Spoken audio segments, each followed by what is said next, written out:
আজি কেন্দ্ৰীয় চৰকাৰ অসম চৰকাৰ বিটিচি কাউন্সিল নিখিল বড়ো ছাত্ৰ সন্থা ইউনাইটেড বড়ো পিপল অৰ্গেনাইজেশ্যন আৰু XNDB ৱেলফেয়াৰ এছ'চিয়েশ্যন এই তিনিওটা সংগঠনৰ লগত ট্ৰাইপাৰ্টাইট ৰিভিউ ডিছকাশ্যন আছিল জইণ্ট মনিটৰিং কমিটি বড়ো চুক্তি 2020-27 জানুৱাৰীৰ ওপৰত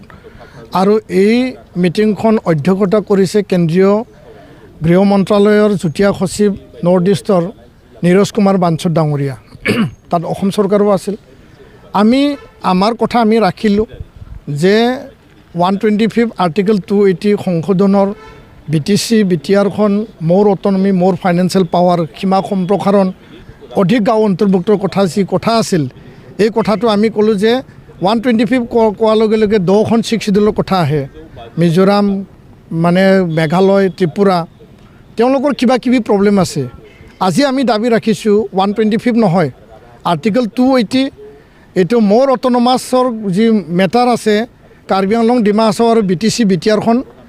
মানে সুকীয়াকৈ আগন্তুক ফেব্ৰুৱাৰী মাহত বাজেট ছেশ্যনত সেইটো বিল আনিব লাগে আৰু যি কনষ্টিটিউচনেল যি ষ্টেটাছ বিটিচি চুক্তি আৰু মানে মোৰ অটনমিৰ কথাটো মানে সমাধান কৰিব লাগে বুলি আমি দাবী ৰাখিছোঁ কাৰ্বি আংলঙৰ ST হিলৰ বিষয়ে আমি দাবী ৰাখিছোঁ যে 2003 2020 আজি 2025 দুটা চুক্তিত এইটো সন্নিৱিষ্ট কৰা হৈছিল কি কাৰণত আগবঢ়া নাই 6 জনগোষ্ঠী জনজাতিকৰণ বিষয়টো যি ধৰণে আগবঢ়াইছে এইটো কিয় আগবঢ়াব নোৱাৰে সেই কথাটো আমি প্ৰশ্ন কৰিছোঁ আৰু বড়ো কছাৰী কাউন্সিলৰ মানে পূৰ্ণাংগ মৰ্যাদা গাঁও অন্তৰ্ভুক্ত নিৰ্বাচন অনুষ্ঠিত কৰা স্কুল প্ৰভিন্সিয়েলাইজেশ্যনৰ বিষয় ইয়াৰ লগতে আমাৰ NDBৰ যিখিনি কেছ উইড্ৰ কথা ৰিহেবিলিটেশ্যন এইটো এটা লেভেলত সমাধান হ'ল কিন্তু যি মাটিয়াৰ পৰিয়ালক 5 লাখ টকা যি প্ৰদান কৰিব লাগিছিল আৰু 6 গৰাকী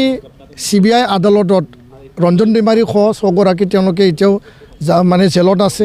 NIA যিসকল জেলত আছিল তেওঁলোকক ৰিহা কৰা হ'ল কিন্তু CBI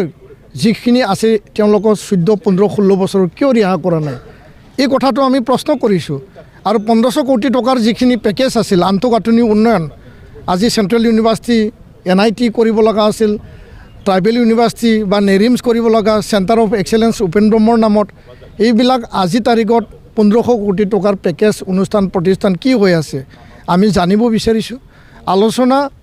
ভালেই হৈছে কিন্তু ইয়াত কোনো ফল অহা নাই ফল তেতিয়াহে আহিব যেতিয়া কেন্দ্ৰীয় গৃহমন্ত্ৰী ডাঙৰীয়া কেন্দ্ৰীয় গৃহ সচিব ডাঙৰীয়া ভাৰত চৰকাৰ অসম চৰকাৰ ক্ষিপ্ৰতাৰে চুক্তি ৰূপায়ণৰ কাৰণে কাম কৰিব আৰু মূল দফাখিনি এতিয়াও আধৰুৱাও হৈ আছে ইয়াৰ কাৰণে আমি কৈছোঁ যে অতি শীঘ্ৰেই এই চুক্তিটোৰ দফাসমূহ ৰূপায়ণৰ কাৰণে চৰকাৰে দায়িত্ব সহকাৰে কাম কৰক অন্যথা নিখিল বড়ো ছাত্ৰ সন্থা আৰু বড়ো ৰাইজে বা UBPO NDBয়ে সেইটো ভাবিবলৈ বাধ্য হ'ম যে আমাক চুক্তি কৰাই পেলাই প্ৰতাৰণা কৰিব বিচাৰিছিল নেকি বা প্ৰতাৰণা কৰিলে নেকি আৰু যাৰ কাৰণে আমি গণতান্ত্ৰিক আন্দোলন কৰিবলৈ আমি যাতে বাধ্য নহয় অন্যথা আমি আন্দোলনৰ অবিহনে আমাৰ বেলেগ পন্থা নাই শান্তিপূৰ্ণ গণতান্ত্ৰিক আন্দোলন হ'ব যেতিয়া চুক্তি সময়মতে ৰূপায়ণ নহয় কি পৰ্যায়ত আছে হয় চুক্তি ৰূপায়ণ হৈছে কিছু চুক্তিৰ দফা ৰূপায়ণ হৈছে আমি কোৱা নাই যে চুক্তি একেবাৰে ৰূপায়ণ হোৱা নাই গৃহমন্ত্ৰী ডাঙৰীয়াও জানে কিন্তু আমি বিচাৰিছোঁ যে বিটিচি বিটিআৰৰ মোৰ মানে ফাইনেন্সিয়েল মোৰ অটনমি আৰু গহপুৰলৈকে 60খন যোনটো গাঁও সোমালে অধিক গাঁও কিয় নোসোমাব ইয়াত 60টা সমষ্টি বৃদ্ধি কৰাৰ কথা আছিল ইয়াত মানে এই ছাবজেক্ট ডিপাৰ্টমেণ্ট বঢ়াই দিয়াৰ কথা আছিল সেইখিনিতো এতিয়ালৈকে হোৱা নাই আৰু যেতিয়ালৈকে এইটো নহয় সেই চুক্তিৰ যি মূল আত্মা সেই আত্মাটো আঘাত পাব মূল আত্মাটো ইয়াত সমাধান হোৱাই নাই ইয়াৰ কাৰণেহে আমি কৈছোঁ আৰু ইয়াৰ কাৰণে আমি এতিয়াও দাবী জনাইছোঁ আগন্তুক 2026 নিৰ্বাচন আহি আছে ইলেকশ্যনৰ আগে আৰু ফেব্ৰুৱাৰী মাহত যি মানে বাজেট ছেশ্যন আছে ইয়াত এই বিলটো পাছ কৰক 125 নহয় আমাক সংবিধান সংশোধন বিধেয়ক লাগে বিটিচিক লৈ বিটিআৰক লৈ কাৰ্বি আংলং ডিমা হাছাও তেওঁলোকেও চুক্তি কৰিছে আমি তিনিওটা 6 শিডিউল সংশোধন হোৱাটো আমি বিচাৰিছোঁ আৰু মোৰ অটনমাছ আমি পোৱাটো বিচাৰিছোঁ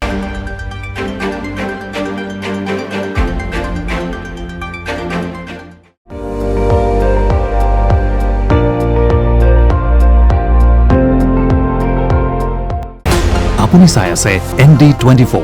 সৰ্বশ্ৰেষ্ঠ নহয় সৰ্বোত্তমৰ দৌৰত